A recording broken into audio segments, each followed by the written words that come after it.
France Info. On n'est plus à Marseille, on est à Rio, dans les favelas. C'est ce que disait hier soir Jacques Dallest, le procureur de la République, devant l'entrée de l'immeuble criblé de balles, l'immeuble où un enfant de 11 ans avait tenté de se réfugier après avoir vu tomber sous les balles des tueurs un adolescent de 16 ans.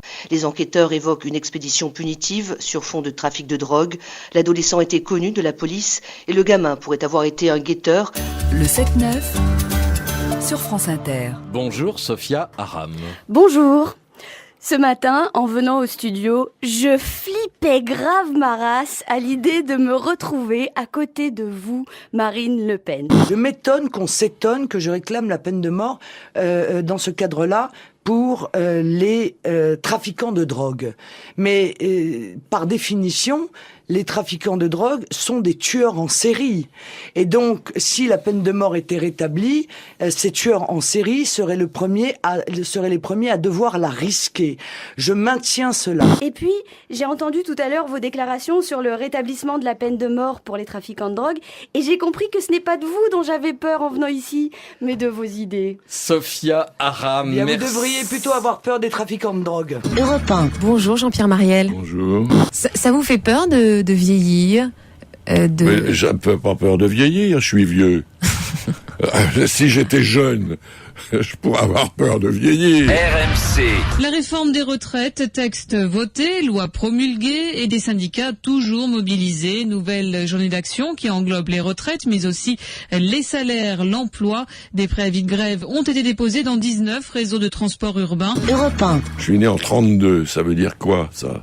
Je suis nulle en chiffres, ça veut dire que vous avez 78 ans. 78 ans. Ouais, eh ben oui. Bon, vous êtes encore, c'est pas très vieux non plus. Ah non, c'est la jeunesse, quoi, oui. Oui, je vais passer mon bac l'année prochaine. Non, je dis pas que c'est la jeunesse. France Inter. En raison de l'appel par une organisation syndicale à participer à une journée d'action sur les retraites, France Inter n'est pas en mesure de diffuser l'intégralité de ses programmes habituels. Nous vous prions de nous en excuser. RTL. 200 manifestations étaient prévues dans tout l'Hexagone aujourd'hui. Une cinquantaine ont déjà eu lieu. C'était le cas ce matin à Bordeaux, avec entre 1500 manifestants selon les syndicats et 6000 selon la police. Ou l'inverse plutôt, 6000 selon les syndicats et 1500 selon la police. France Info. Pas d'avion, très peu de trains ou de bus et de métro à Lisbonne. La grève va largement paralyser les services publics et certaines grandes entreprises. À l'appel des deux grands syndicats, c'est une première depuis 22 ans. Europe 1. Bonjour à tous, bonjour à toutes. Et oui, double anniversaire. Aujourd'hui, c'est la 1000e de Nicolas Canteloup et c'est la dernière M d'Alexandre Bompard. France Info. Dernier mot, Denis Oliven, vous avez longtemps été patron de la FNAC. Le patron d'Europe 1, Alexandre Bompard, vient d'être désigné. Il va quitter Europe 1 pour prendre la présidence de la FNAC. Vous lui souhaitez bonne chance? Bah oui. C'est une belle boîte. Il succède à un patron qui a été excellent. Je parle pas de moi, je parle de celui qui m'a succédé. RMC.